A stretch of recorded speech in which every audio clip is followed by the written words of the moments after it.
Imagine someone who hurts you. They disrespect you. They manipulate you. They disappear when you need them most, and somehow make you feel worthless in the process. And then, out of nowhere, they come back. They're warm. They're kind. They look at you the way they did in the beginning.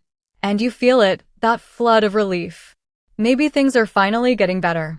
Then they hurt you again. And here's the part that doesn't make sense on the surface. Instead of pulling away, you find yourself holding on tighter. Why? This is where a trauma bond can begin to form. Trauma bonding isn't one bad moment. It's a cycle. Hurt, tension, then affection, relief, hope, and then hurt again. The cycle repeats, and each time it does, it tightens its grip a little more. And it's important to understand that not every unhealthy relationship creates a trauma bond.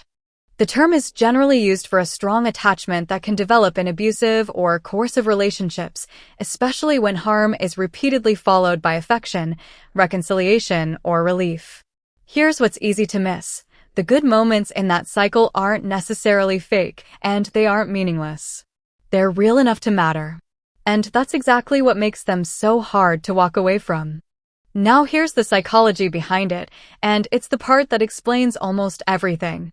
It's called intermittent reinforcement. When the mistreatment is constant, the pattern can become easier to recognize. But when kindness and cruelty alternate unpredictably, cold one day, loving the next, cold again, then suddenly apologizing and promising to change, your brain can struggle to predict what's coming next. So it starts searching for a pattern. It starts waiting. This is similar to what happens with variable rewards, like a slot machine. Not knowing when the reward is coming doesn't necessarily weaken the pull toward it. It can actually make the behavior harder to stop. So the truth is, you were never simply attached to the pain.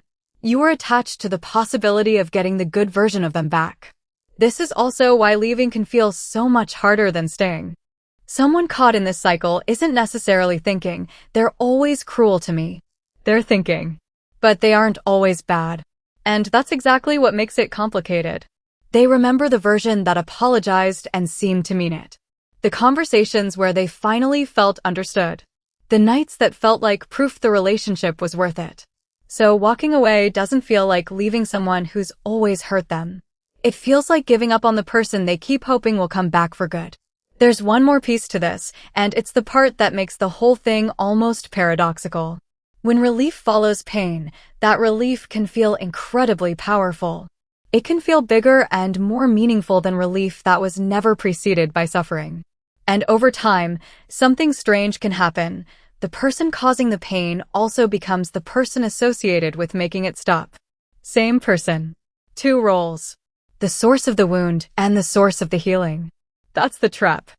Not that someone loves their pain, but that the person who hurts them has also become the one their nervous system associates with relief. So this isn't a video that ends with "just leave." That's not what this is about. Sometimes the hardest part isn't realizing that someone is hurting you. It's accepting that the moments they made you feel loved may be part of what's kept you there. Breaking that attachment doesn't mean you never loved them. It means you finally stopped confusing the relief of being treated well with the safety of actually being loved.